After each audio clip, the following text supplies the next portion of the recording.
Gastronodicas, com Bianca Teixeira e Marcos Lacerda. Olá para você que está acompanhando o YouTube Band News FM Rio ou ouvindo a gente nas plataformas de podcast. Gastronodicas no ar. Eu vou me afastar até um pouquinho mais. Gente, eu tô muito gulosa. Eu vou apresentar aqui a coxinha de pato, quer dizer, o chefe Cristiano Ramalho.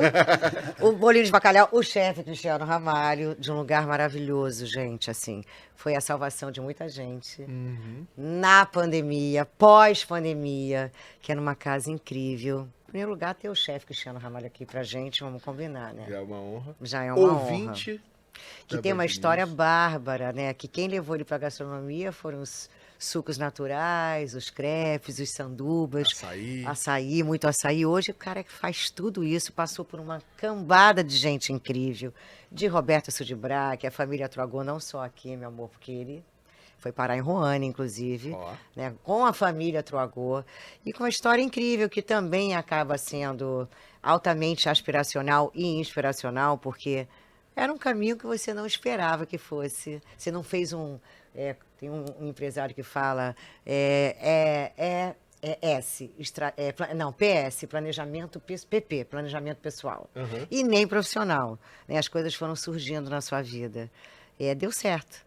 Né? Deu super certo, é um prazer estar com você, Lacerda, Bibi, e os ouvintes. Deu super certo. Foi um caminho que eu trilhei aí, mas que teve muita luta, que começou com suco, que nem você falou, e chegou no chefe Roberta, no chefe Claude, que são o topo aí de uma carreira nesse ramo nosso, e isso me deixa muito contente de ter podido trilhar esse caminho. E hoje estar lá com o nosso bistrô, o bistrô da casa, poder fazer um trabalho muito bom, ter um ambiente muito bonito, ter parceiros e sócios com a gente. Eu não vou falar de ambiente, de parceiro. Vamos falar dessa comida incrível, porque você vai contar pra gente no seu início, né, com esse lanchonete, digamos assim. Se usava muito esse termo, lanchonete, né? E a Barra era um ambiente muito surfista. Né, prainha, recreio, grumari. E ele já tinha uma vantagem, porque surfista acorda cedo. Né? Surfava e ia trabalhar. 10 horas da manhã o cara já está cansado de estar na praia, já vai como se fosse um brunch, que é o almoço, né? O café da manhã, almoço. E você, ali, quando você tomou a decisão, primeiro você já morava na Barra, e peraí, parênteses. Cristiano Ramalho também me emociona estar aqui na frente dele, porque ele é filho da nossa saudosa Ana Ramalho, que foi uma das maiores jornalistas do colonialismo social. Trabalhou com caras incríveis, inclusive com o nosso... Só com o nosso careca de todas as manhãs, saudoso também, Ricardo Por isso que Cristiano também é careca. Tem uma coisa simbiótica aí. Tio Boechat. Tem uma passagem muito legal com ele. Eu era surfista, novo, e aí a gente estava lá na redação do Globo, e ele estava com óculos da moda, um Vuarnet. Que era de surfista, que surfistas amavam. Marrom, assim, que eu tenho certeza que perdeu em 2 dias. E era a linha VIP dos surfistas. Não, super. E ele era aquele marrom, assim, tartaruga, que o pessoal chama. Eu falei, pô, tio, que óculos legal, muito legal esse teu óculos. Ele pegou, então toma, é pra você. A cara dele, isso. E aí me deu um óculos, eu era um pirralho e tinha um óculos Vuarnet que o tio Boechat me deu. Que todo surfista adorava, assim, igual o Vuarnet. Tinha uns óculos que eles usavam meio carreira, né, de surfista, que eu achava espelhado. E quando você tomou essa decisão de abrir essa lanchonete, e detalhe, foi com a esposa dele, que está com ele há 30 anos, há 37, 30 anos. Porque ele é muito jovem ainda, né? Então, mas ele está com ela há 30. 30 anos, minha amada Carol. E ele abriu o primeiro negócio da vida dele com ela. Sim. Com ela. A gente, jovem, indo morar sozinho, teve uma oportunidade de, num shopping no Recreio que estava inaugurando, abrir um empreendimento, e decidimos por abrir uma loja de sucos, que era uma coisa que era que estava super na moda. No Rio sempre foi, né, com bebê lanche, mas na Barra mais, ali naquele momento. E como no shopping ia ter uma faculdade da Estácio, segundo disseram, no terceiro andar, A gente falou, pronto, é isso, vamos abrir uma loja de sucos, com açaí, com aquele vídeo de surf, skate passando na televisão. Surf music e tal, porque o pessoal vai estudar, vai descer e vai vir lanchar, fazer tudo aqui na nossa loja. Então temos um negócio, acertamos, demos sorte na vida e vamos ficar ricos. Tipo, não tem como dar errado. Não tem como dar errado. Mas tem os detalhes todos que envolvem o negócio. E o primeiro é o planejamento. E o nosso planejamento, a gente não tinha conhecimento para isso. Então, o nosso planejamento original era eu ficar na cozinha e minha mulher ficar atendendo na frente de loja o cliente. Só que eu ficar na cozinha, era eu sozinho fazendo hambúrguer, sanduíche de filé, batendo açaí, lavando louça, fazendo junto. A pasta do sanduíche de atum, pasta de ovo. Fazendo tudo. Alface. Mas tudo bem, começa pequeno e depois a gente vai crescendo. Isso aqui vai explodir e depois a gente bota funcionário. E a realidade que a gente espera muitas vezes, ou na maioria das vezes, não é bem como a gente espera. A tal da faculdade da Estácio não se materializou ali. Tinha um curso só pela manhã, com uma turma ou duas turmas. No shopping, que prometia ser uma revolução na região, ainda era muito novo, não atraía tanto Ou seja, público. tudo um desastre. Tudo um desastre. E a gente não tinha, no fundo, conhecimento de gestão para a gente poder ter a organização suficiente para manter o negócio saudável. 20 e poucos anos, imagina. Começando a vida, mas a gente tentou. E daí nasceu uma semente, que foi o crepe, que a gente fazia lá, que eu fazia. Que eu fui a Búzios, me aprimorar, conhecer lá o pessoal que fazia com o Chemichu, que é referência. E os argentinos que chegaram em Búzios e que hoje estão liderando. Abriu agora tem um em frente ao outro. Em frente, eles sempre foram referências, chegou a ter no Rio Sul. Tem então, ainda o Chamichu no Rio Sul, e lotado. Eu aprendi a fazer crepe lá, no melhor lugar do Rio, do Brasil, sei lá, né? E com isso eu segui com o crepe quando a gente fechou a loja. Eu comecei a fazer eles congelados. E você fazia os testes, botava a mão na massa? Eu fazia crepe, minha mulher ajudava a embalar, a gente congelava no freezer de casa para levar para revender. Então a gente atendia... Virou o rei do crepe. Lanchonete. Hoje tem até crepe no mercado que você compra congelado. Se eu tivesse tido essa visão, quem sabe, né? Seria o ápice. De repente uma coisa que não deu certo acabou indo Mas para ainda outro está em caminho. tempo. Ainda está em tempo. Mas eu perdi a prática. E eu comecei a fazer para revenda. E era assim que eu fui morar com a minha mulher. Já não era mulher na época, era namorada, hoje minha mulher. E a gente foi morar em Vargem Grande, então tinha nossas despesas, tinha que viver. Ela trabalhava em loja, hoje é uma grande veterinária, mas na época eu trabalhava em loja, eu tinha que me virar também. E eu vendia crepe para revenda, então eu vendia no café da Clínica São Vicente, no café da Clínica São José, em uns cabeleireiros. E eles me compravam de mim e revendiam para o preço deles e eu ia fazendo meu dinheirinho e vivendo. Só que a partir daí, da experiência da lanchonete, eu quis me aperfeiçoar. E foi nesse momento que eu decidi ingressar no curso de gastronomia da Estácio. Isso foi em 2015. E era um curso que estava começando, tinham tido poucas turmas anteriores, mas eu queria me entender como é que é aquilo, me tornar um profissional. Você queria se preparar tecnicamente para seguir. Ter uma chancela e também ter um diploma. Porque isso, naquele momento, era muito importante, ainda eu acho que até hoje tem que ter um diploma, não adianta. Mas hoje as pessoas, às vezes, optam por carreiras onde não necessariamente precisa ter diploma. Enfim. Mas é fundamental, sabemos disso. Eu queria ter aquilo até por causa da minha mãe, do meu pai, enfim. Essa cobrança havia mais antigamente, então. E eu juntei essas duas coisas e acabei me apaixonando pela matéria. Entrei de cabeça porque já estava com um pouco mais de idade, não era tão novo, não tive história familiar de avó fazendo bolos em casa, nada disso. Minha mãe era super atarefada e trabalhava, jornalista que está sempre aí na rua, como vocês sabem bem, não tem essa de horário. É que nem vida de médico, imagina. Vida de chefe, vida de jornalista, tudo igual. começo, eu sou de 77. Um bebê, então, bebê. Mas eu peguei os anos 80, onde começou aquele negócio de separar. Então, meu pai e minha mãe se separaram muito cedo. Então, eu nunca tive essa história de casinha, de fazer comida, de ter almoço de domingo, nada disso. E fui descobrir isso tudo a partir de essa vontade e essa paixão E já era na nato, faculdade. né? Porque você já empreendeu lá atrás, tão jovem. Você podia ter empreendido com qualquer coisa. Mas você foi para a comida, assim.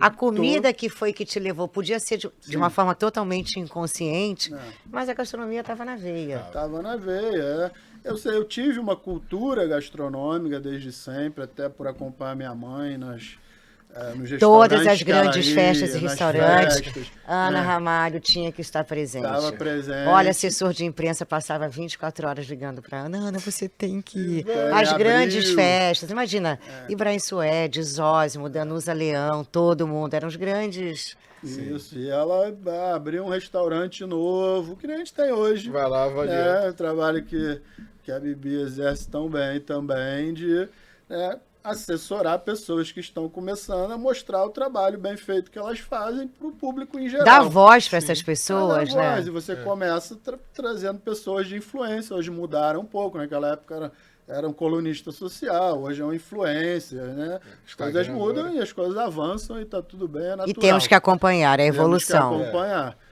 Mas eu tinha essa cultura gastronômica. Então, assim, antes de entrar na faculdade, eu já tinha experimentado diversos sabores, diversas coisas. Eu tinha viajado. Isso ajudou a me formar como profissional. E a faculdade me deu a ferramenta técnica.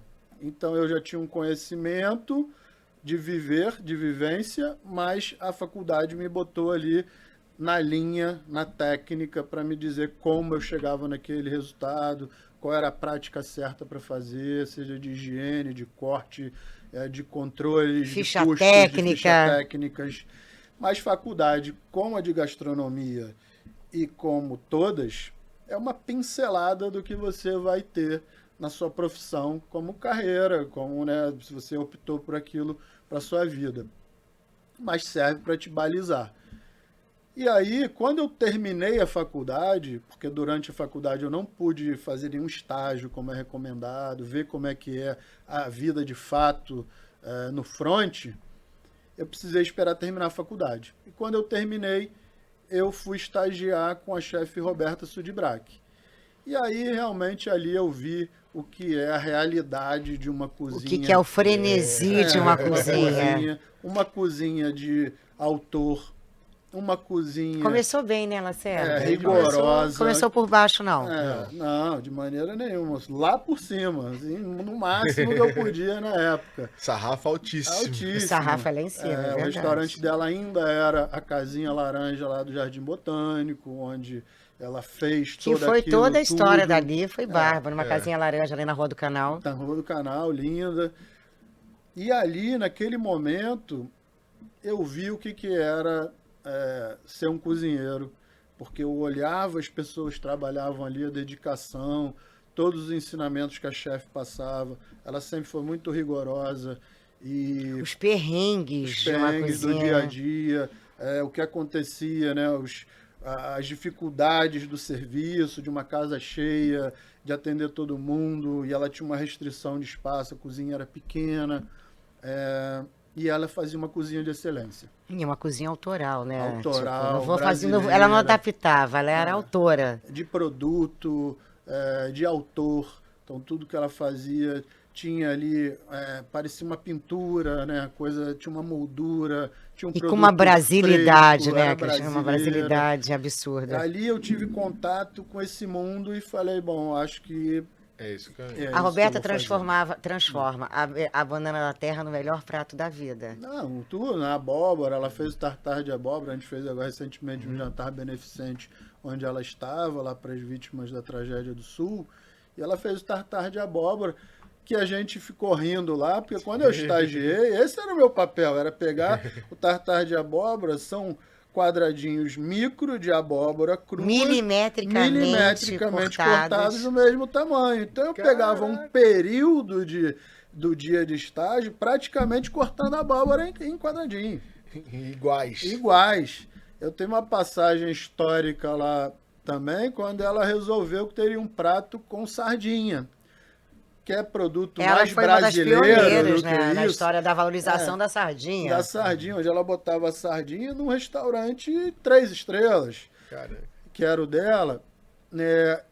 E eu ficava lá passando 2, 3 dias tirando espinha da sardinha. Vocês já viram quantas espinhas tem uma sardinha? Não quero nem imaginar. Eu amo sardinha, mas dá trabalho. Você sabe por que o pessoal pra comer abre já dá trabalho, imagina para tirar a sardinha. Ela toda, para comer com espinha, a espinha. Não, e a excelência da excelência. Você comer uma sardinha sem espinha, gente. A sardinha, mas aí para ela levar essa sardinha à categoria de um prato de um restaurante da categoria do dela, ela viu que ela precisava tirar aquela espinha. E é para isso que existem os estagiários, né? E era eu ali. Mas em nenhum momento eu reclamei, porque tudo é aprendizado. Aquilo me fez, aquela base me fez tornar o que eu sou hoje. É a espinha da sardinha, é a abóbora milimétrica. São os ensinamentos que eu fui E era a realidade da cozinha, que Dali, tem pessoas que passaram pela Roberta, grandes chefes hoje como você, que falam assim, não, eu me queimava, ela falava, ué, pra casa, passa a gema de ovo. Não é pra casa nada, não. A gema de ovo, em 10 minutos você tá bom. É isso aí. E é a verdade, é o dia a dia de uma cozinha. Vai abandonar o bar? Como assim? Você tem que estar disposto a absorver essas coisas. Essa paixão é de verdade, e ter um olhar para entender que aquilo é o que está criando a sua base, aquilo que vai sedimentar o seu caminho. E essa entrega e esse comprometimento que você sabia que ela depende de você para aquilo. Nem que seja para tirar a espinha da sardinha. Você precisa tirar porque ela precisa fazer a sardinha. Tirar de todas. Ela não ia lá depois conferir se cada uma estava com espinha. Mas era meu compromisso tirar todas. Então não adiantava eu ali enganar e falar, não, tira um pouco e passa. Não, eu tinha que tirar todas. Isso era uma questão de honra para mim, tirar e entregar aquela sardinha o melhor possível. Só que aí virou um case famoso. Sempre que ela me encontra, ela lembra da sardinha. O artista da sardinha. O artista da sardinha. Mas aí você vai tendo outros insights ali dentro, que é o importante de um estágio quando você está afim de quando você leva a sério, né? Tudo que está sendo te dado ali, absorver tudo daquilo. Então eu comecei a ver que ela usava lá uma tábua e uma faquinha dela que ficava numa gaveta para fazer um determinado prato.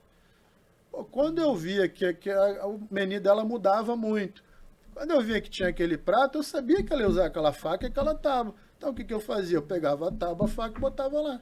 E aí ia pro meu lugarzinho, ficava parado ali. Esperando. Porque eu já sabia como é que ela estava procedendo, como é que ela ia fazer.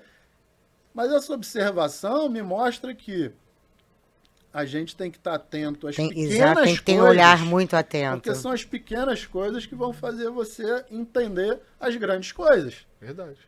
E aí eu fui trilhando esse caminho, só que ela tem um período... Eu fui para fazer um estágio padrão que ela tinha, ela abria um tempo de estágio, se eu não me engano era de 1 mês ou 2 meses, e aí depois entrava um outro estagiário. Eu acho que eu desempenhei um bom papel, que eu acabei ficando lá mais ou menos uns 6 meses. E ela na época fazia uma parada de final de ano, onde ela dava umas férias coletivas. E aí nessa a gente ficou entre eu ser efetivado ou não, só que a cozinha dela era muito pequena, tinha uma pessoa que eu acho que estava para sair, acabou não saindo, eu acabei não podendo ser aproveitado. Mas ela me indicou para fazer uma entrevista com o chefe Claude, que estava em vias de abrir. Só peso pesado. Jesus amado. Aí já sobe mais ainda o sarrafo. Sobe o sarrafo. E ele estava em vias de abrir o que viria a ser a rede CT. Ele abriria o primeiro CT Brasserie no Fashion Mall. Mas olha só, o sarrafão. Brasil, França. Só isso. Isso. O negócio não é chegar ali e vou pro restaurante de comida brasileira. Vai para o mais francês dos franceses. Mais francês dos franceses, mas com uma pegada super brasileira mas também. com as técnicas com francesas. Com essas misturas que ele sempre fez. E com a técnica, né? E com a técnica aprimoradíssima que é a escola da família e da gastronomia mundial, francesa. No Velho Cuisine, foi, né, os pioneiros, né, os que implantaram, foi a família Troagro. Foi a família Troagro, junto com Paul Bocuse.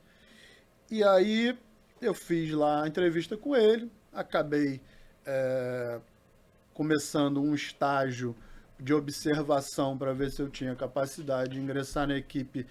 Haja calma, hein? Haja calma. Ele só passando no crivo. Estágio de observação é senha. Jesus, lapso de Braga, agora Claude. Era estágio, era aprendizado. Eu que estava investindo em mim, então não tinha remuneração. E aí eu fui onde era o extinto 66 Bistrô, hoje não tem mais nada lá, que era ali na Alexandre Ferreira. Depois virou Didier. Na verdade virou 66 Bistrô, depois virou CT Tratoria, depois virou CT Boucherie. Que era um ponto muito charmoso ali do Jardim Botânico. Linda. E aí depois virou Didier. E agora não é nada, que tem uma placa lá escrito aluga-se. E aí eu comecei a estagiar ali na cozinha do 66 Bistrô para começar a mostrar o meu serviço, ver se eu era capaz de ingressar nesse novo projeto. E ter contato com o Didier, que era o chefe que viria a assumir o CT Brasserie, esse novo empreendimento. Então ele ia me avaliar. E eu lembro até de um caso bem curioso, logo no primeiro dia que eu cheguei, o Didier, francesão, né? E super rígido também. Aí ele falou, sabe limpar peixe? Sardinha sei muito bem. Eu falei, sei limpar, tava ali, né? Agora, se limpei sardinha, cheguei, não vou, né? Agora eu vou baixar, imagina roubá-lo perto da sardinha, rei, pô. Tô aqui na beira do precipício, não tem volta. sei sim. Ele, então limpa aquele peixe ali. Era um dourado enorme. Dourado é um peixe grande, né? Ele pode ser não tão pesado, mas ele é grande. E eu me desdobrei ali sem saber não tão bem, porque eu sabia, mas não tinha prática. Eu tinha saído na faculdade, onde você tem uma pincelada de limpar peixe. Você limpou 2 peixes na faculdade, se muito. A chefe Roberta não era a minha praça aquela, a minha era sardinha. E fui lá, desempenhei, graças a Deus, o papel bem, fiz e tal, e segui lá enquanto as obras não finalizavam em São Conrado. Com isso, eu fui tendo intimidade com o pessoal da cozinha, com o próprio Didier, né? O chefe Claude eu vinha menos, mas ele estava sempre por lá. O Tomás, que era o responsável chefe lá pelo 66 Bistrô na época, também sempre estava por lá. Eu comecei de noite, que era quando o Didier estava. Só que de manhã o serviço lá era diferente. Então à noite a gente tinha um à la carte tradicional e de manhã a gente tinha um buffet de saladas, uns grelhados, uns pratos do dia e algumas coisas à la carte. Então, depois de passar um período à noite, eu já estava lá inserido no grupo, eu pedi lá para o Didier, ou não lembro se para o Didier ou para o Tomás, falei, posso começar a fazer um pouco dessa parte do meu estágio de manhã, para ver outra parte do restaurante? Ele falou, lógico, pode, sem problema. E aí eu comecei a estar lá e ter mais contato com o Tomás. Então, eu comecei a desempenhar meu papel de estagiário na parte da manhã e ter contato com o Tomás. Quando em determinado momento teve um cozinheiro, que era um dos principais cozinheiros dele, foi tirar férias. E o Tomás veio a mim, já que eu estava ali, né? E falou, olha, ele vai tirar férias, você quer assumir o lugar dele aqui nas férias? Olha, a oportunidade apareceu. Olha o Pro cavalo estagiário, ali, né? Olha o cavalo ali passando, né? Eu falei, lógico, quero sim. E eu estava visando lá, me mostrar a minha capacidade para conseguir um emprego no empreendimento novo. Falei, quero sim. Aí eu sentei com esse rapaz, que veio trabalhar comigo anos depois, a gente sempre ficou próximo, desde quando eu saí, até recentemente trabalhou comigo.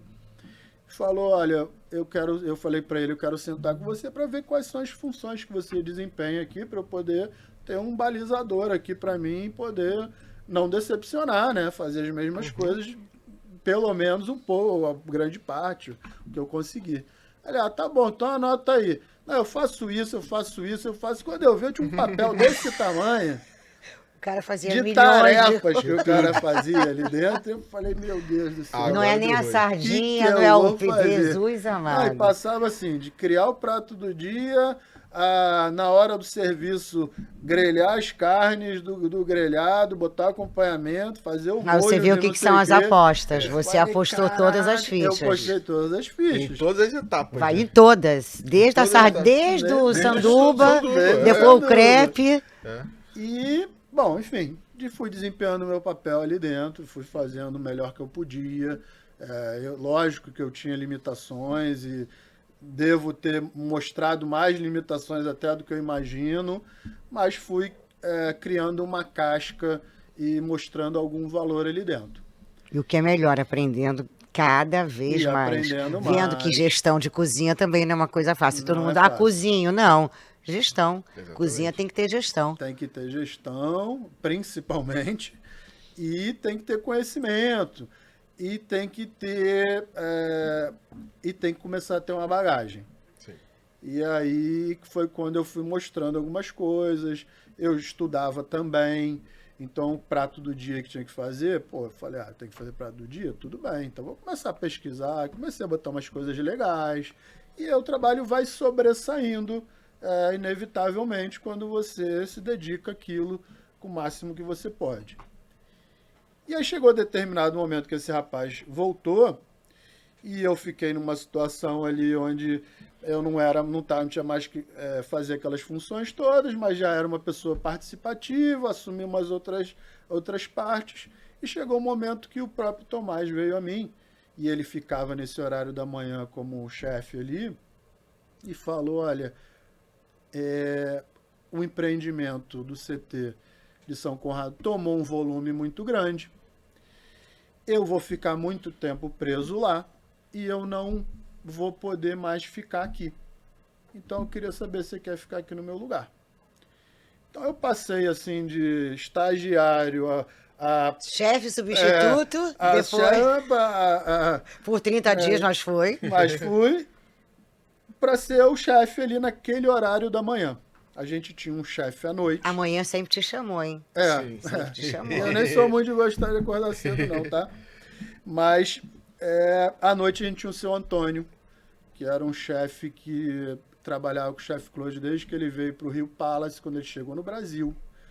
Que era cozinheiro do lá. E aí, quando o chefe Claude foi abrir o primeiro restaurante dele, o Roane, que é perto de onde ele tem o Chefe Claude agora, o seu Antônio trabalhou com ele lá, com o Batista. O Batista entrou na pia lá e o seu Antônio era cozinheiro. E o seu Antônio foi chefe do Olympe, tudo, e estava lá. Tiveram algum problema com a gestão lá do restaurante, precisaram botar o seu Antônio à noite para dar uma organizada lá. O seu Antônio super rigoroso, aquele pessoal que aprendeu na marra mesmo a cozinha, então não dava mole para a rapaziada, e ele foi dar uma organizada à noite. Então ele acabou sendo chefe de fato. Eu entrei como uma espécie de subchefe, porque o seu Antônio tinha todas as credenciais para tal. E aí continuei desempenhando meu papel de manhã, e aí comecei a ter contato com o administrativo. Então a área administrativa do Grupo Troagro era na mesma casa ali. Então eu tinha acesso a compras, ao Fernando Sá, que era o gestor lá financeiro, então eu já tinha começava a ter algum conhecimento. Começou a aprender a fazer o CMV, que é o terror de qualquer restaurante. Ter CMV, ter que manter preços e gastos e compras dentro e lucros, né? E lucros. Esperar lucros, enfim, comecei a ter visão para uma outra área do negócio. E pode parecer não, a sua experiência inicial também te ajuda nisso, né? Com certeza, né? O fracasso te dá um conhecimento também. O fracasso é o melhor aprendizado de qualquer ser humano. E aí, com isso, eu continuei fazendo o trabalho e vi uma nova oportunidade, que era estar nesse lugar. Ele não perdeu uma oportunidade. Esse aí é aquele que ficava assim, oportunidade, pego. Ele pegava todas. E aí, em determinado momento, e aí já foi a partir do que eu mostrei, quem me conhecia era o Tomás. Ele que me botou, porque eu estava perto dele, o chefe Claude é o chefe Claude, é o cara que está ali. Apesar de ser super acessível, você olha ele como alguém inacessível. É porque ele tá numa posição... E vamos combinar que a cozinha... Não, falar com ele se eu, E a comida é o que mais tem hierarquia, a cozinha. Cozinha é o que mais tem hierarquia. Então, assim, eu mal tinha contato com ele. E em determinado momento ele me chamou, no próprio meia bistrô, no dia que ele estava almoçando, eu quero conversar com você e tal. Eu falei, não, sim, chefe, tudo bem? Olha, eu quero te passar para a noite. E a noite, sabidamente, na maioria dos restaurantes, é a hora principal. Porque é a hora que as pessoas gastam mais. É a hora que o cara vai tomar Aí vem o vinho junto, vai tomar um prato. Então é a hora principal dos restaurantes, onde os restaurantes faturam mais na maioria dos casos. Né? Não vamos falar no centro, que era ao contrário, enfim. Mas, no geral, naquele nível de restaurante que eu estava, naquele nicho que a gente se inseria, era o horário principal. Só que eu tinha o seu Antônio lá, o cara que, tinha... Quando ele tava na cozinha, tava de fralda ainda, provavelmente. Como é que eu falei? Não, chefe, desculpa, mas eu não vou. Eu não aceito essa mudança. Eu preciso que você fale com o seu Antônio primeiro e que ele aceite isso, porque não está certo. Eles falaram, não, porque ele já está cansado, está mais aposentado, porque ele veio de uma aposentadoria. Ele estava aposentado e trouxeram ele de volta. Mas existia uma hierarquia ali, a cozinha tem isso. Então eu falei, não vou. Eu preciso que vocês falem com ele, se ele quiser, se ele falar que quer vir para amanhã, eu vou para a noite e tal. Dito e feito, juntou a fome com a vontade de comer, olha a oportunidade aí para ambos. Tudo que ele queria na vida era ir para de manhã. Era o horário onde ele sempre acordou cedo. Ele queria desacelerar. Ele sempre acordou cedo, ele chegava no restaurante às 6 e pouco da manhã, porque ele não pegava trânsito, porque ele via de Jacarepaguá, ele saía 3 horas da tarde, porque ele não pegava trânsito para voltar. Ele estava ali ganhando o dinheiro dele, estava trabalhando, honrando os compromissos que ele tinha com o chefe Claude, ajudando a administrar a casa, mas viu em mim a possibilidade de ser alguém que fosse colaborar com ele. De ser o sucessor dele, inclusive. Isso, né? E mais eu fui pegando a parte burocrática, que é muito mais chata, que é o seu colaborador ligar e avisar, tô doente, hoje eu não posso ir. E aí você tem se vira na grade, monta aí de novo. Falar pro cara, você dobra. Você tá trocando de roupa, não troca não, porque você vai ter que ficar. Vai dobrar o teu turno. Vai ter que dobrar. O Lacerda não tá aguentando esse cheiro não, tá ficando nervosa. Ai, Cristiano, tá difícil. Eu sei que tá bonito isso, tá difícil continuar esse programa sem mostrar isso aqui. Enfim. Vai começar por onde? Vai começar... eu vou ter que interromper, porque não tá dando, não. Não sai brincar, não dá suplay, eu tô nervosa. O Lacerda, então, o olho dele tá virando, eu conheço. Ele começa a gaguejar e ficar vesgo, entendeu? É melhor a gente resolver. Eu trouxe algumas coisas, né, de onde eu estou atualmente, o bistrô da casa, né, que a gente vai falar. Que a gente vai chegar lá. E aí eu trouxe do fim pro começo. Eu trouxe uma sobremesa clássica. Essa aqui eu levo, essa aqui é pra mim. É o nosso bolo de aipim. Pode levar. É o nosso bolo de aipim. Aqui dentro tem um doce de leite que a gente faz lá também. Ai. Esse aqui é meu. A curiosidade do bolo de aipim é que a gente usa um pouquinho de queijo canastra nele, então ele é menos doce um pouco. E aí para os salgados, a gente tem a nossa burrata aqui, com os pães de fermentação lá do pessoal da Araucária, que é nosso parceiro. Gente, é o tomate mais bonito que eu já vi na vida. Um tomatezinho confit e uma tapenade de azeitona. A gente tem um croquete de costela, bolinho de bacalhau e a coxinha de pato. Gente, essa é a língua do Lacerda. Você falou a língua dele. Ele vai dizer que foi o melhor Gastronodicas da vida dele. Conseguiu reunir tudo que ele mais ama nessa vida, só faltou a picanha. Só faltou a picanha e a feijoada. Quando a gente chegar no capítulo bistrô, aí entra a história, porque a gente tem salgadinho, né? Lá é um bistrô, não é um bar. Você vai fazer aquele negócio que eu não sei fazer quando você abre assim. Na última vez, vamos lá. Mas vai com cuidado, que a última vez, se Deus me livre. Vem cá, Bento. Hoje é o Bento que tá aqui. Bento, agora é com você, hein? Agora é com você, agora Bento. é o seu artista da parada. Me dá o ok que eu abro aqui, hein, Bento. Essa coxinha, isso aqui não é coxinha, isso aqui é uma coxa. Essa tem artigo definindo feminino. Exatamente. Não vem assim, coxa, é a coxa. Ó, vamos abrir aqui, ó. Ó. Lacerda tá ficando especialista no assunto. Ai, ai, ai. Jesus amado. Bolinho de bacalhau também, acho que vale a pena, hein, você chegar ali. Aqui, ó. Meu Deus do céu, hein? E essa crosta aqui é o quê, hein? Isso a gente empana ela com uma farinha de pão, né? Que é panko. Então a gente espera dar uma crocância maior na mordida. Impressionante. A crocância dela faz parte total, que não é uma camadinha. É uma crocância, uma camadona. Mesmo com esse ar-condicionado aqui. Mas no frio que a gente sente todos os sabores. Eles estavam falando que eles são especialistas aí. Vamos para o bolinho de bacalhau, ora, pois. Cadê nessa aqui? Tá fechando. Eu tô esperando. Eu vou comer um aqui assim. Vai, bolinho de bacalhau. Ó. Nossa. Isso aqui também. Nossa senhora. Meu Deus do céu.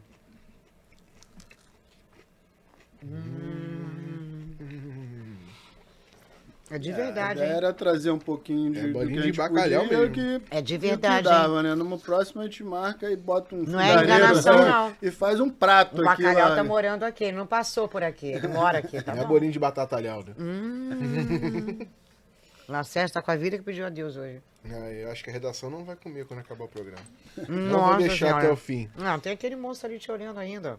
Vai. Vamos lá, vamos trocar. Sudeste informa. Sai, Jesus bolinho, amado. tá entrando. É. Croquete de costela. Falou a minha língua. Vamos lá pro croquete de costela. A gente Também deu um Isso aí redondinho. você tá emocionado, tá? Eu tô vendo que você tá até tremendo. Até tomar A uma gente água deu um aqui. formato Deus do redondo céu. nele, fugir um pouco do padrão. Mas. Esse croquete geralmente Não, é um tubetezinho. Tubinho, é. Olha. Foge um Agora o pouquinho. Lacerda infarta de vez. Meu Deus do céu, ele nunca mais será o mesmo. Fez barulhinho, eu senti. Tem um barulhinho aí do croque, Não, croque, tem. croque, croque. Conseguimos manter o É, croquezinho. porque mais técnica aqui é absurda, né? pedaço Porque de esse, costela. esse croquete, essa crocância tem uma técnica absurda para esse barulhinho. Não pense que é só enrolar e botar na frigideira. Não, é importante, super importante. Haja família Troagô e haja tudo braco. Até porque o croquezinho dá uma alegria na mordida, né? Então faz parte, tem que ter. Fica mais divertido. E aí você, chegando agora ao bistrô da casa, Não, mas peraí. Quando ele foi lá, seu Antônio deu essa oportunidade, que foi uma tarefa difícil.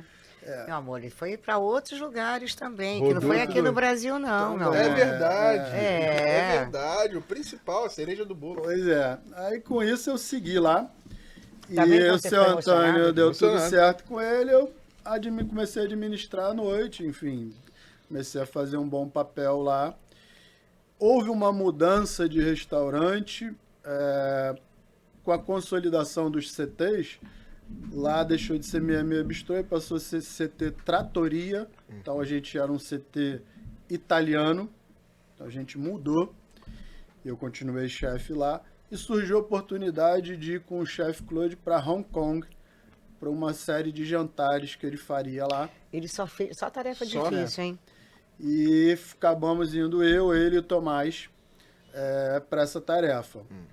Então isso quer dizer que eu e o Tomás ficamos com a incumbência de preparar as coisas. Um ou jantarzinho. Pré-preparar as em coisas. Hong é. Kong, uma coisinha Do outro lado do básica, planeta, básica. Do outro lado do planeta. Pré-preparar as coisas para o jantar, né? Então, o cardápio era aquele, são tantas pessoas, aí tinha uma brigada lá que ia nos ajudar, que era toda de pessoas locais, né? Na época não tinha costume de tomar Rivotril, ou seja, tinha que resolver no chazinho de erva doce. Tinha que resolver lá do nosso jeito, com o que a gente tinha, então separar o material. Com uma dificuldade, Sorte que era né? Hong Kong, a pessoa, Bicho. culturalmente lá o pessoal é super organizado, então tudo que a gente precisava estava lá, arrumado, separado. A gente tinha que dar a nossa cara da receita do chefe Claude, ou preparar um molho, alguma coisa que era uma coisa muito particular. Então, a gente teve bastante trabalho para fazer. Foi uma experiência maravilhosa, porque já estar no outro lado do mundo, né, em Hong Kong. Conclude, trocou a família, trocou. Já é uma experiência se você for sozinho. Você ir ainda para fazer um evento de gastronomia com o Chef Claude, com o Tomás, com pessoas tão importantes, isso ainda eleva mais ainda a experiência a um pico grande aí de satisfação. Só que a ida e a volta tinha uma escala na França. E aí, nessa escala, eu combinei antecipadamente com o chefe se eu poderia estagiar por um período lá na Maison Troagro, onde tudo começou, na cidade onde ele nasceu, onde a família sempre teve o restaurante, começou como uma pousada e depois virou restaurante, até se tornar o que foi um 3 estrelas Michelin, e é um dos mais antigos. Imagina, tudo Nike, 3 estrelas Michelin, família Troagro, só... contínuas, né? Porque tá desde que eles ganharam as 3 estrelas até hoje. Porque teve gente que oscilou. Não perdeu, meu amor, o negócio se manteve. E eu tive essa oportunidade de estar lá, vivenciando isso, na mesma cozinha onde o chefe... Hoje mudou, na verdade, hoje eles estão em outra sede, mas na mesma cidade. Mas eu cheguei a estar na mesma cozinha onde o próprio chefe começou, o irmão dele hoje, que administrava na época, hoje é o filho do irmão. Vamos combinar que você foi esforçado, entregou, mas a vida foi generosa com você. Sim, é isso. O cara lá de cima falou assim, olha... Vai lá e capricha. Assim, depois analisando com a maturidade, eu me preparei para isso. Sim. Então, quando a oportunidade apareceu, eu estava preparado, eu estava estudando. E encarou, tem gente que tá mais preparado e não encara. Porque eu não falava francês. Eu tinha algum conhecimento de francês. Eu falava um pouco de inglês, não era fluente em inglês. E fui. Botei a cara e fui. E aí é aquela coisa, né? A sorte também tem que estar ao nosso lado. Então eu entrei na cozinha, tinha um brasileiro que trabalhava lá. Essa sardinha, hein, gente? Eu vou comer sardinha agora com outro gosto. Então eu tive um preceptor lá. Quer dizer, alguma coisa, não, ele pediu para você fazer isso assim, assim, assado. Aí eu fazia isso assim, assim, assado.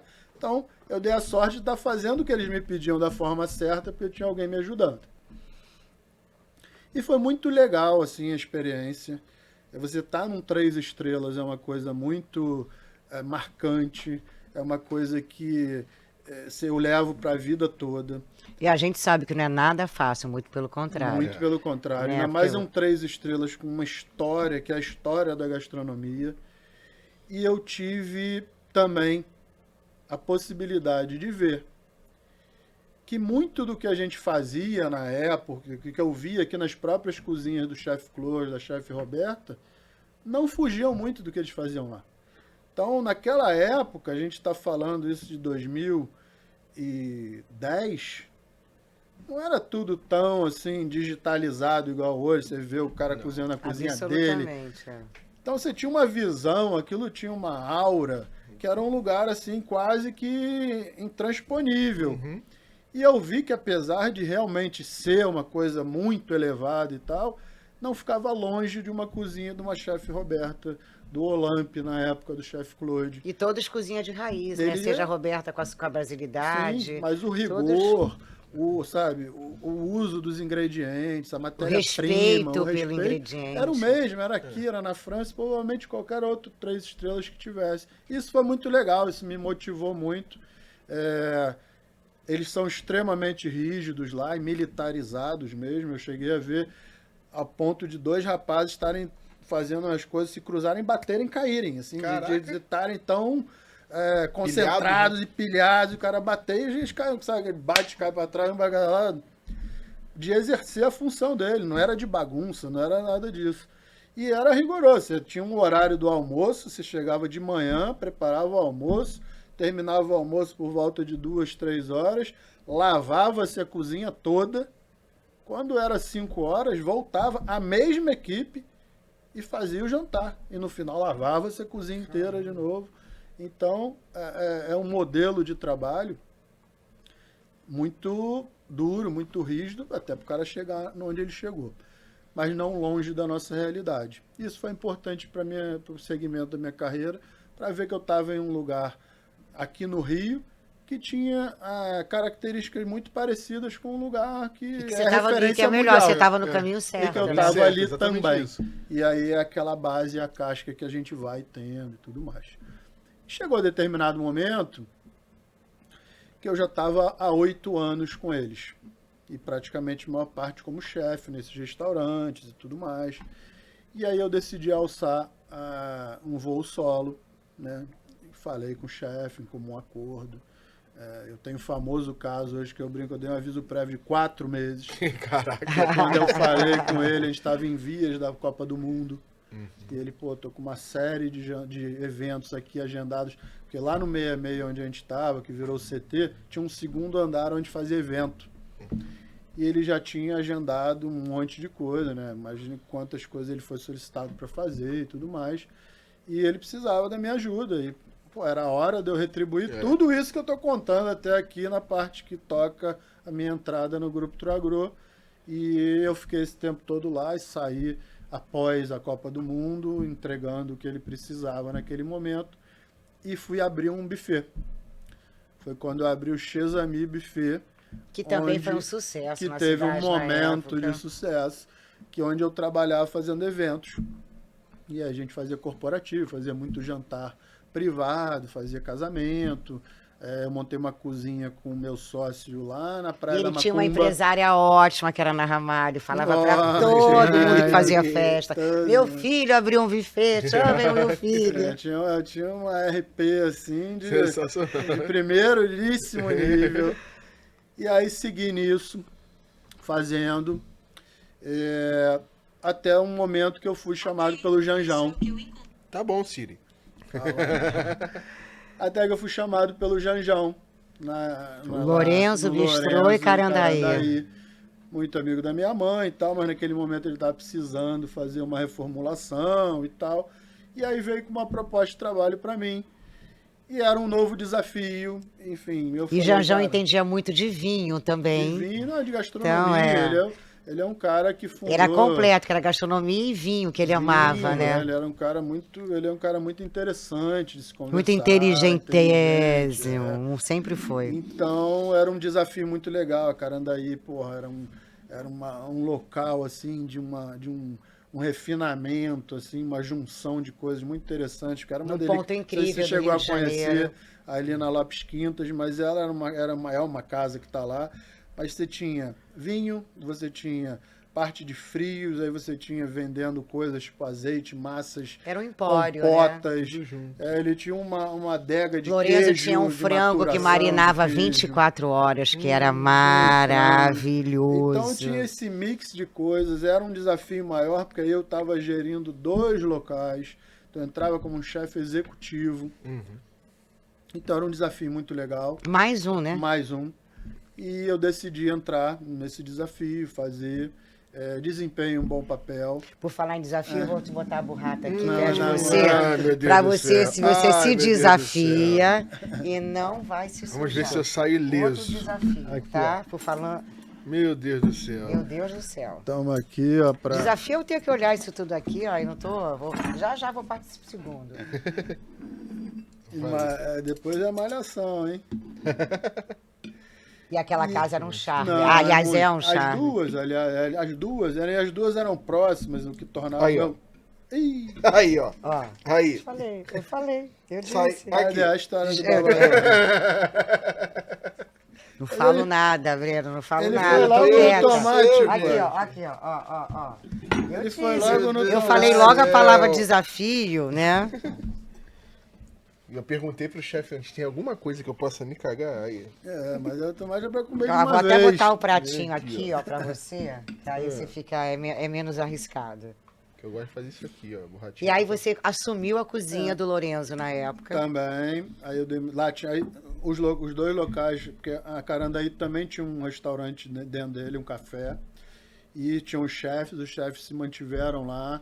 Eu vim para fazer uma gestão maior, quer dizer, auxiliar os chefes nas necessidades, implementar novas coisas, aí mexer no cardápio, mas respeitando os chefes que tinham na época. E era muito bacana a Carandaí, porque ela tinha coisa do produtor local. Super. Né? Tinha umas compotas. Tá tudo bem aí, tá tudo certo, né? Ele tinha umas compotas que vinham lá do sul, maravilhosas, de frutas, só de frutas, queijos, canastra, quando não era. Hoje no Zona Sul tem, aliás, muito legal. Os artesanais, mas pô, você só encontrava lá uma área de vinhos, uma panificação. Eles ganharam, antes de eu entrar até, ganharam a melhor baguete do Rio, assim, umas 3, 4 vezes.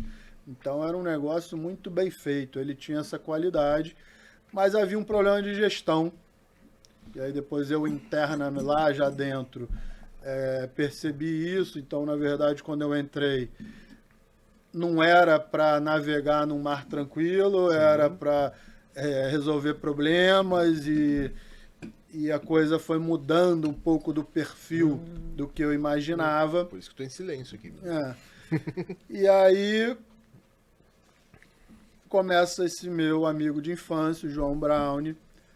A gente começa a conversar. De surfista também, fala arrastada. A gente começou a conversar sobre a possibilidade de montar um bistrô na casa que ele sempre teve, a Casa da Família, que é lá na Glória, que é a Casa da Glória, que já existia. Uma casa linda. Na verdade, ela existe há 270 anos. Ela é 270? Ela é colada ao Outeiro da Glória. Sim. O Outeiro da Glória é de 1500 e pouco. Então foi do primeiro banqueiro do Brasil, essa casa. Olha. E passou para a família dele, a família adquiriu a casa na década de 50, eu acho, 40, 50. E a casa estava lá, enfim, nos moldes antigos, onde o próprio João morou bastante tempo. E aí ele é da área cultural e ele fazia eventos lá. Então a segunda junta local que teve no Rio de Janeiro foi dentro da casa e depois tiveram outras edições. Tinha feira de cerveja. Por ele ser da área de produção cultural, havia peças de teatro, coisas nessa área. Casamento perfeito de vocês, né? Todo. Perfeito. Literalmente com a fome e com a vontade de comer. Só que a casa era antiga, né? Como eu acabei de falar. Mas era velha também. Então ela tinha uma estrutura velha, ela tinha uma acessibilidade ruim. E aí a gente já falou algumas vezes, mas nunca andou. E aí, por sorte e oportunidade da vida, quando ele começou a me chamar agora, ele falou, estamos fazendo uma obra lá. Aí eu falei, legal, tal. Não, vamos marcar lá, você ver a obra? Falei, vamos. E eu fui sem muito esperançoso, sem estar muito esperançoso. Aquele casarão que eu já conheço e tal. A mãe dele é amiga da minha mãe de infância. Era só para constar. Kátia, a mãe dele é amiga da minha mãe de infância. Então a gente se conhece antes de nascer, a gente já se conhecia. Eu fui lá. Quando eu cheguei lá, a casa estava no osso. Eu não conseguia andar, tinha que passar em passarela de madeira, porque tinham derrubado não sei o que e tal. Aí eu pensei, bom, agora eu acho que a coisa é séria. E a gente começou... Aí já acendeu, a luzinha já acendeu. Eu também, depois desse período todo, com essas grandes pessoas que eu trabalhei, eu também já estava querendo botar a prova em prática, né? O que eu aprendi como sendo uma coisa minha. Uma coisa autoral. Então era aquela oportunidade que estava aparecendo, e a gente foi conversando, eu fui trabalhando, e as coisas não foram evoluindo no Lourenço Carandaí, infelizmente, não por minha culpa, mas pela questão toda estrutural. E aí eu preferi me desligar de lá, em comum acordo com o Janjão. E fui embarcar nesse projeto do bistrô da casa. Isso em 2020. Dentro da Casa da Glória. Que era uma aposta também, porque a Glória, a gente está falando da Glória. Né? O centro que já não vinha bem, depois veio a pandemia, piorou ainda, ou seja, outra aposta da sua vida. Outra aposta, não. Acho que a próxima história ele abriu uma casa de aposta. Jogar na Mega Sena, né? E foi assim, um pouquinho antes de porque eu fechar aposto tudo, para dar né? certo desse moço, ele só aposta, o negócio dá certo. Mas Antes de eu jogar agora, eu vou ligar para ele. Qual é o número para eu jogar? Me dá 5 números aí. Isso foi em 2019. Começo de 2019 eu me desliguei. Aí a obra estava meio que numa reta final, mas obra é obra e naquele volume essa reta final nunca chegava. Praticamente Então, uma obra de restauro, né? Não, total. Eu me desliguei em final de janeiro com a expectativa de começar a trabalhar em maio e não estava andando. Fui me mantendo e a casa mesmo reinaugurou em 19 de outubro Ou seja, de 2019. quase um ano depois. Quase um ano. A casa abriu, o restaurante não. Porque o restaurante ainda faltava algumas coisinhas. Ela abriu para eventos. Abriu, começou a ter uns eventos, ter algumas coisinhas, a casa voltou a funcionar. E aí a gente abriu o restaurante, o bistrô da casa, em janeiro, dia 20 de janeiro de 2020. A gente abriu o restaurante. São Sebastião. E a gente começou. E o nosso foco, porque ali nunca teve, apesar da casa ter 200 e tantos anos, nunca teve restaurante ali. Então não existia um lastro. Como é que vai encaixar uma cozinha, um restaurante, uma cozinha? Não existia um lastro ali de ninguém para... não, porque eu tenho um cliente antigo, aí eu reformulei a casa. Não tinha história, e agora ele vem... Não tinha histórico nenhum. E não é um lugar de passagem. E não é um lugar de passagem, ninguém passa ali, ela é no alto, assim, eu sei que a coxinha tá boa, mas esse tomate é o melhor tomate que eu já comi na vida. Que bom. Jesus, fala, pode continuar. Então era uma aposta. E aí eu montei um plano de negócios em cima disso, onde a gente tinha como base almoço executivo, que a nossa ideia era pegar o pessoal do centro, a gente está em pré-pandemia. Então o pessoal do centro quer sair um pouquinho, a gente tinha um Laguiole famosíssimo. Fine dining total, alta gastronomia. E ele levava muita gente. Então a distância para o cara ir lá era a mesma para nós. Então a gente investiu em uma cerâmica, a gente tinha uma moldura legal, eu busquei ter uma gastronomia, e aí a ideia de ter o bistrô... Serviço de excelência. Serviço de excelência. E a ideia de ter o bistrô é ter um lugar onde... um tipo de restaurante onde cabe diferentes culturas. Então o bistrô pode ter uma massa, o bistrô pode ter um risoto, o bistrô pode ter alguma coisa mais oriental um pouco... O bistrô tem uma base francesa, mas ele não está engessado dentro de algo francês. Né? Você vai em qualquer bistrô... A começar que as mesas, inclusive, lá elas ficam também volta da piscina. Aquela coisa aprazível. Né? Um bistrô totalmente tropical. Um bistrô tropical, E o nosso plano era esse. Então era ter um refúgio, porque a gente tem uma área toda de árvore, tem um jardim, um refúgio para quem está no centro e quer ter um jantar, um almoço executivo, às vezes um almoço de negócio. Num lugar aprazível, super, eu me preparei reservado. Com material de vinhos vários copos diferentes, decanters e tal, visando um público. De executivos do centro que querem fugir um pouco para um almoço executivo. Mas a gente começou funcionando, atingindo parte desse objetivo. Só que em março, como é sabido por todos, que todos sofreram do mesmo mal, tudo fechou. E a gente junto. Então, o que nós faremos agora? Aí, o que você fez, afinal? Primeiro momento que fez todo mundo, que foi para casa ali sem saber se o mundo ia acabar, se todo mundo ia morrer, ia voltar. Todo mundo, ou se você voltava em 15 dias, né? Era uma coisa ou outra.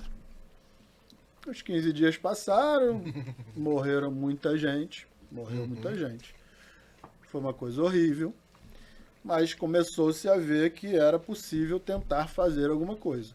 No ramo de restaurante, o mais viável foi o delivery. E aí a galera foi firme pro delivery. Mas era uma questão pra gente. Você pede delivery num lugar que você conhece. Se a gente tinha acabado de abrir, a gente tinha uma gama de pessoas que nos conhecia muito pequena. Então a gente não ia viver daquele pessoal que ia pedir, porque o cara mal foi lá conhecer. Manter também os funcionários. Manter funcionários. Então, mas não tinha outro jeito. Era nossa única possibilidade. Então a gente foi e abriu o tal do delivery. Com todas as máscaras e tal, mesmo para nossa equipe. A gente lá consegue ter vestiário. Então a gente tem uma área para os funcionários e colaboradores muito boa. Com chuveiro, com banheiro. É um lugar espaçoso. O vestiário do pessoal é bem preparado e bem montado. Então a galera tomava banho, porque tinha que vir de condução, e era uma coisa meio ambígua ali, onde o cara, você vai fazer o cara sair, se expor de condução, mas aí como é que eu mantenho o cara contratado, né? Se eu não recebo... Isso que eu ia falar, que segurança como você é que você tinha, faz? como é que você vai proceder, pagar essas pessoas? Essa receita vem da onde? É isso, e assim, teve funcionário nosso que falou, não me sinto bem de vir e tal, ele ficou afastado, tinha que respeitar, porque ele não sentia bem, porque minha mulher não quer que eu faça, enfim, cada um tinha, aquele momento era tudo muito difícil. Ninguém sabia. A gente teve a sorte de ter começado com uma equipe enxuta, e com isso a gente conseguiu manter o pessoal junto do poder econômico do meu sócio João, de poder também manter, porque ele teve que desembolsar dinheiro, mas faz parte do jogo. E você muito trabalho. E eu fui implementar esse delivery que a gente começou do zero, então nunca foi nada que foi muito expressivo para a gente, porque a gente não tinha essa absorção ainda de conhecimento, mas foi servindo para ajudar. Aí num dia das mães, a gente deu uma louca lá, eu falei, vamos fazer uma cesta de dia das mães para levar? Vamos fazer uma cesta. Quando a gente viu, a gente estava com mais de 100 pedidos de cesta dia das mães. A gente não sabia como é que a gente ia entregar tanta cesta dia das mães. Virou noite. Montando cesta, preparando cesta. Aí essas loucuras da vida, bate um cara lá na porta que vendia um vinho, que tinha começado um negócio de vinho em lata. E ele falou, eu tenho esses vinhos lá, vamos comecei botar a latinha agora. Na cesta, vai a latinha. Você quer vinho em lata para botar na cesta? Eu falei, quero, vamos botar. E nada, o cara deu pra gente, nunca viu, nunca mais vi ele na vida. Ele deu o vinho em lata. Eu nunca mais vi o cara na vida, eu nem lembro do nome do vinho em lata, infelizmente, erradamente. Ele deu, a gente botou o vinho em lata na cesta. Além de umas coisas que a gente fazia, porque a ideia era ser de café da manhã. E a gente teve lá, sempre teve um salmão curado. Eu podia trazer o salmão curado, aliás. Um salmão que a gente cura lá. Da estação, lá em Roane, da família, que é a corzinha da... vai lembrar. Mas a gente tem um salmão curado. Aí o bolo de aipim, que a gente fazia pequenininho, fez pequenininho. A gente já fazia café da manhã. A gente tinha uns frios, a gente botou tudo no vácuo, geleia, mostarda. Tudo que a gente fazia lá, fez uma cesta linda. Explodiu de vender, conseguimos pagar aquele mês de operação ali do pessoal com o Dia das Mães. Aí logo depois teve o dia, logo mais à frente, tem o Dia das Mães, pouco depois, Dia dos Namorados. Sexta novamente. Aí fizemos... O rapaz do vinho voltou, não, Não né? voltou o rapaz do vinho. Aí a gente montou outra cesta e tal, sucesso de novo, dia dos Namorados, pagamos, respiramos mais um pouco, andamos.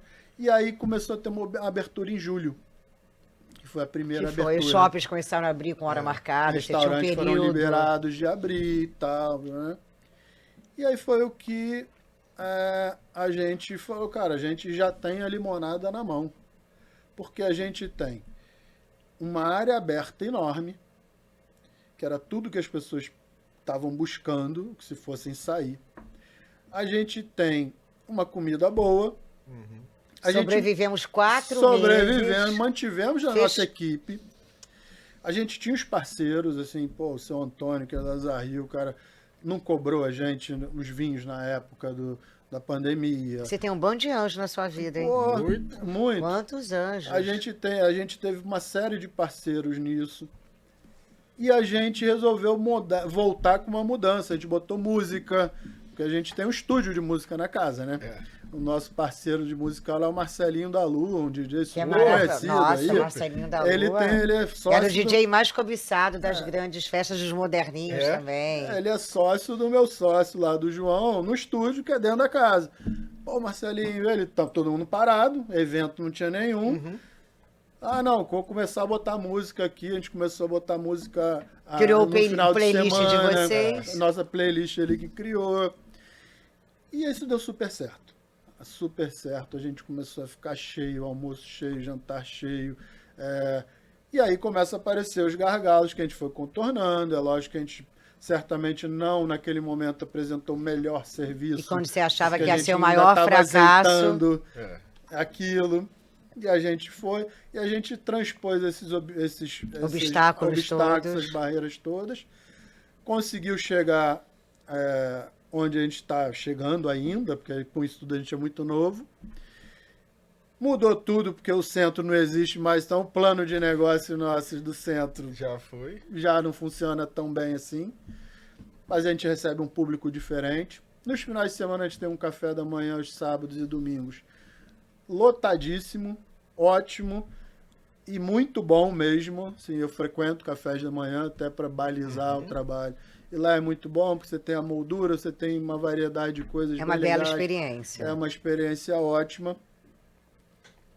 E agora a gente juntou o que voltou só depois, por último, que são os eventos.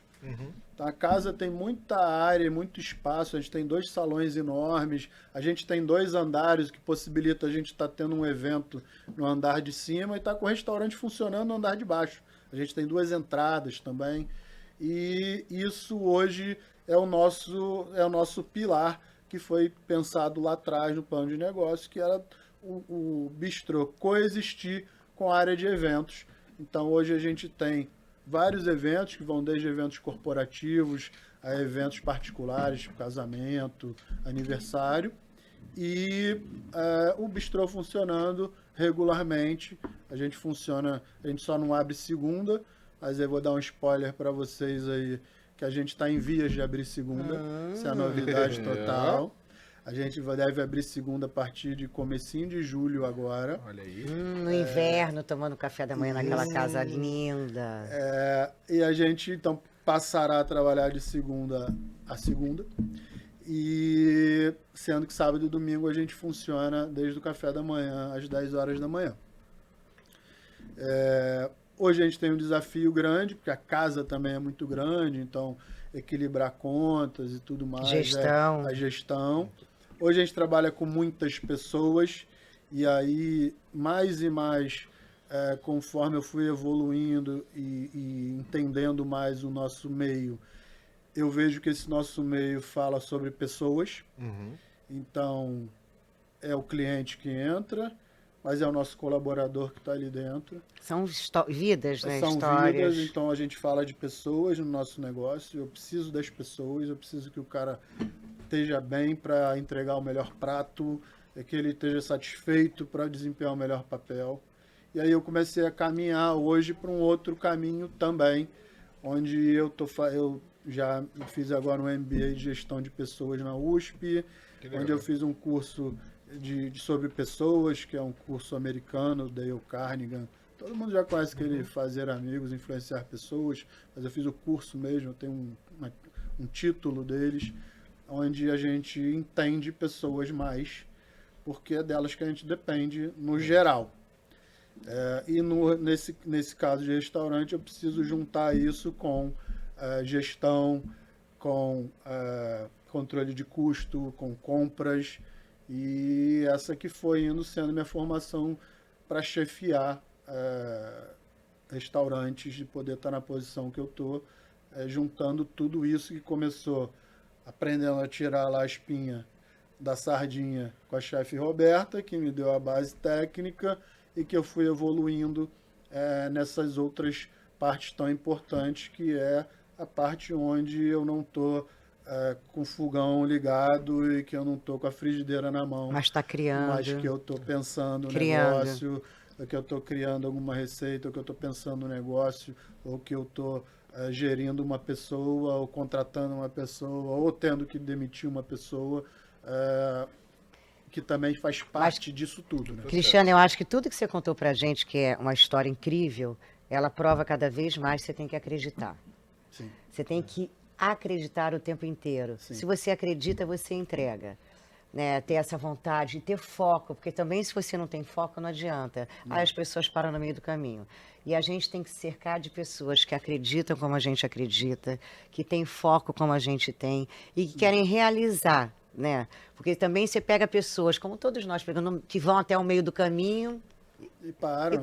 Voltam, então não adianta que essas pessoas não vão seguir com você. Com né? certeza. Então eu acho que você é um cara que não deixou nenhuma oportunidade passar na sua vida, fez dos seus fracassos, entre aspas, as maiores oportunidades.